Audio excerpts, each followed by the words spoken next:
तो हेलो दोस्तों, आशा करते हैं आप लोग बहुत अच्छे होंगे और आप अपनी तैयारी को बहुत अच्छे तरीक़ा से कर रहे होंगे। आज फिर मैं एक बार 19 जून से 25 जून तक के जो महत्वपूर्ण करंट अफेयर है, जो आपके एग्ज़ाम में आने की संभावना रहेगी, उसको लेकर के फिर से मैं हाजिर हूँ। तो इस तरीक़ा से आप लोग देखिए कि इसमें पहला जो अपना करंट अफेयर है वह है कि हाल ही में बालिका पंचायत शुरू करने वाला देश का पहला राज्य कौन बना। तो ये जो बालिका पंचायत शुरू करने वाला देश का पहला राज्य बना है वह गुजरात बना है। तो इस तरीक़ा से गुजरात बना है। आप लोग गुजरात पर टिक लगा लीजिएगा कि बालिका पंचायत शुरू करने वाला। इसका मुख्य उद्देश्य जो है वह लड़कियों के सामाजिक व राजनीतिक में उनकी भागीदारी को सुनिश्चित करना है और इसमें 11 वर्ष से लेकर के 21 वर्ष के बालिका इसमें भाग लेंगी। तो इस तरह यह काफ़ी ज़्यादा हाईलाइटेड क्वेश्चन है। आप लोग इसको करंट अफेयर में आप इसको याद रख सकते हैं।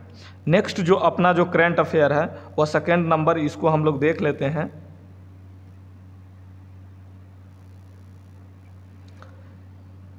देखिए, अभी ब्रिक्स का सम्मेलन हुआ, 14वां ब्रिक्स शिखर सम्मेलन कहाँ आयोजित हुआ। तो 14वां जो ब्रिक्स शिखर सम्मेलन है वह आपको बीजिंग में संपन्न हुआ है।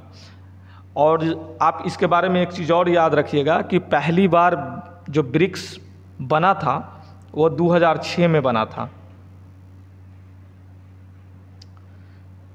ब्रिक्स 2006 में बना है और इसका पहला सम्मेलन जो हुआ वह 2009 में हुआ और अंतिम देश इसमें साउथ अफ्रीका जुड़ा। और ब्रिक्स के बारे में हम लोग थोड़ा जान लेते हैं।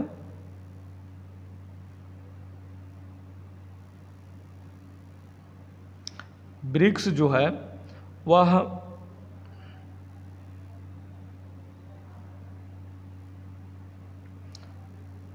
ब्रिक्स के बारे में हम लोग जान लेते हैं। ब्रिक्स में आपको पहला जो देश हो गया वह ब्राज़ील हो गया,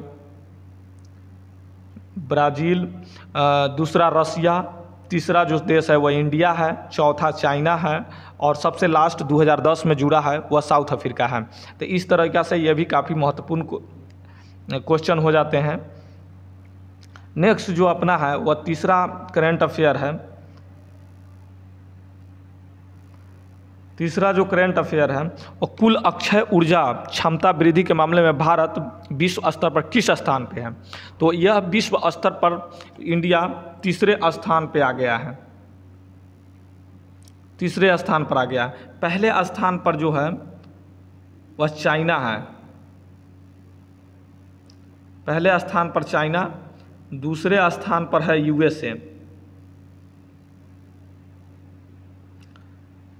इसमें क्या है कि इंडिया अक्षय ऊर्जा का जो सबसे ज़्यादा जो उपयोग करना स्टार्ट किया है, इसमें सबसे ज़्यादा अक्षय ऊर्जा के बारे में आप लोग थोड़ा जान लीजिए। ऐसी ऊर्जा जो पर्यावरण को नुकसान नहीं पहुंचाती है उसको हम लोग अक्षय ऊर्जा कहते हैं। इसमें wind energy, solar energy, biomass energy, ये सब जो एनर्जी है यह काफ़ी ज़्यादा महत्वपूर्ण हो जाती है। तो इसीलिए इंडिया तीसरा स्थान पर आ गया है और यह काफ़ी महत्वपूर्ण आपके एग्जाम पॉइंट ऑफ व्यू से यह क्वेश्चन होंगे।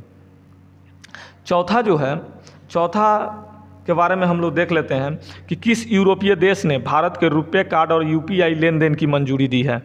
तो इसमें जो कंट्री है वह फ्रांस है। फ्रांस ने क्या किया है कि रुपए की लेन देन की और UPI लेन देन को मंजूरी दिया है। और आप लोग इसके बारे में थोड़ा जान लीजिए कि UPI की शुरुआत 2016 में हुई थी और इसे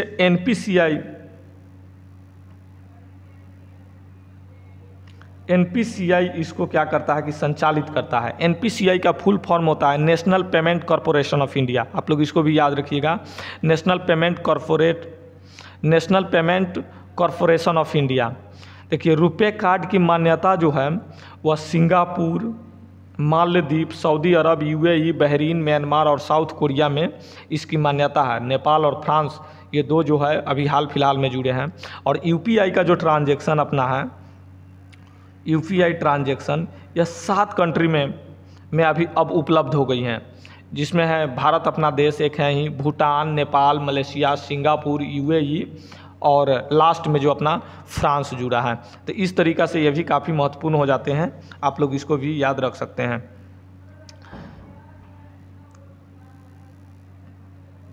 पांचवा जो अपना करंट अफेयर है उसको देखिए। भारतीय संविधान अनकही कहानी पुस्तक किसकी है, जिसकी हाल ही में प्रधानमंत्री के द्वारा विमोचन किया गया। तो ये जो पुस्तक है वो आपको राम बहादुर राय द्वारा लिखी पुस्तक है। इसमें जो है कि स्वतंत्रता के समय जो विलुप्त आदमी है, जिसकी इतिहास आगे बुक में दर्ज नहीं हो पाई, उसके बारे में यह बताता है और उसने क्या क्या घटना और किस तरह से स्ट्रगल करके देश को आज़ाद कराया, उसके बारे में यह पुस्तक बताती है। इसीलिए आपके एग्ज़ाम पॉइंट ऑफ व्यू से यह काफ़ी महत्वपूर्ण हो जाएगी, तो आप लोग इसको भी याद रख सकते हैं। नेक्स्ट जो अपना जो करंट अफेयर है 6 नंबर,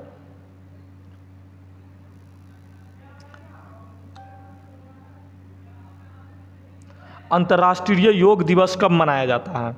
अंतर्राष्ट्रीय योग दिवस कब मनाया जाता है, तो अंतर्राष्ट्रीय योग दिवस जो है वह 21 जून को मनाया जाता है। अंतर्राष्ट्रीय योग दिवस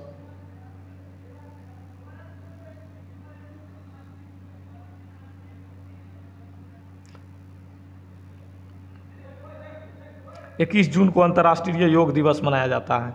तो इसको याद रखिएगा, 21 जून को अंतर्राष्ट्रीय योग दिवस मनाया जाता है और विश्व स्तर पर 2015 में इसका आयोजन हुआ था और 11 दिसंबर 2014 को 21 जून को संयुक्त राष्ट्र ने इसको मान्यता दी थी मनाने के लिए। तो इसीलिए भारत के लिए यह बहुत महत्वपूर्ण दिन हो जाता है, तो इसीलिए इसको आप लोग याद रखिएगा। और इसका थीम जो है वो योगा फॉर ह्यूमैनिटी है, तो आप लोग इसके बारे में भी याद रख सकते हैं। नेक्स्ट जो अपना जो करंट अफेयर है उसके बारे में हम लोग देखते हैं।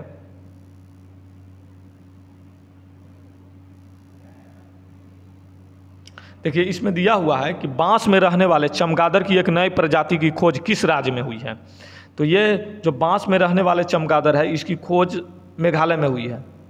मेघालय में एक दुर्लभ प्रजाति का यह चमगादड़ है, और जो चमगादड़ को हम लोग देखते हैं वह पेड़ पे लटके होते हैं, पेड़ पे रहते हैं, लेकिन यह बांस में ही मूलतः रहता है और इसका नाम रखा गया है ग्लिसक्रॉप्स मेघालयस, मेघालय के नाम पर ही, और यह रीवाई जिला पड़ता है।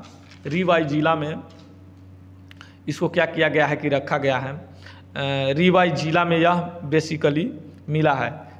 यह हिमाचल के एक जिला है रीवाई जिला, रीवाई जिला। तो आप लोग इसको भी याद रख सकते हैं, आपके एग्जाम पॉइंट ऑफ व्यू से काफ़ी महत्वपूर्ण है। नेक्स्ट जो अपना जो करंट अफेयर है उसके बारे में हम लोग देख लेते हैं।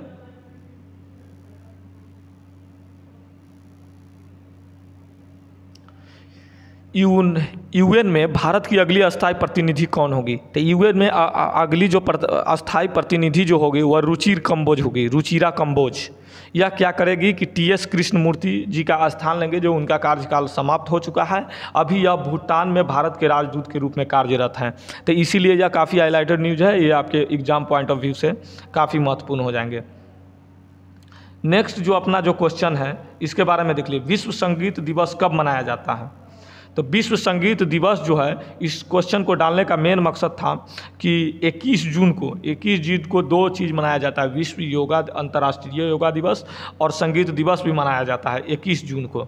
यह क्या करता है कि इसके बारे में आप लोग एक और चीज़ याद रखिएगा, इसको मेक म्यूजिक दिवस भी बोलते हैं, मेक म्यूजिक दिवस भी बोलते हैं।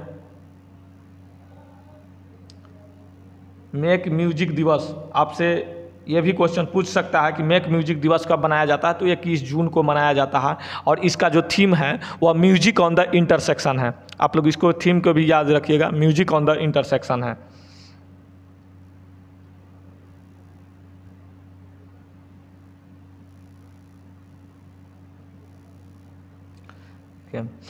इसमें जो नेक्स्ट जो अपना जो करंट अफेयर है वह GSAT-24 का सफलतापूर्वक प्रक्षेपण किसने किया है। तो यह एरिना स्पेस ने किया है। आप लोग इसको याद रखिएगा, एरिना स्पेस ने किया है। यह फ्रांस की एक लॉन्च स्टेशन है जहां से एक उपग्रह को लॉन्च किया जाता है और इसका जो मेन उद्देश्य होगा वह कम्युनिकेशन सैटेलाइट की काम करेगा। और यह इंडिया में DTH ऐप जो आने वाली है उसको क्या करेगा कि यह संचालित करेगा। तो इस तरीक़ा से यह काफ़ी ज़्यादा महत्वपूर्ण हो जाती है और इसको भी आप लोग याद रख सकते हैं। नेक्स्ट जो अपना जो क्वेश्चन है वह नेक्स्ट करेंट अफेयर है, इसके बारे में हम लोग देखते हैं। देखिए, पन बिजली और सौर ऊर्जा पर चलने वाला पहला हवाई अड्डा कौन बना है? तो यह पहला हवाई अड्डा इंदिरा गांधी हवाई अड्डा बना है, जो नई दिल्ली में है, न्यू दिल्ली की यह हवाई अड्डा है।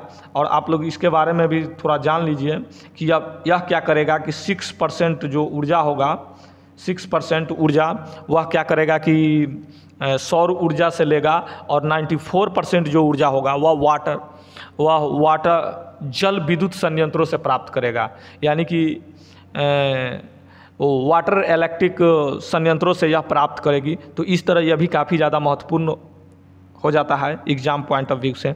नेक्स्ट जो अपना जो है उसको देखते हैं।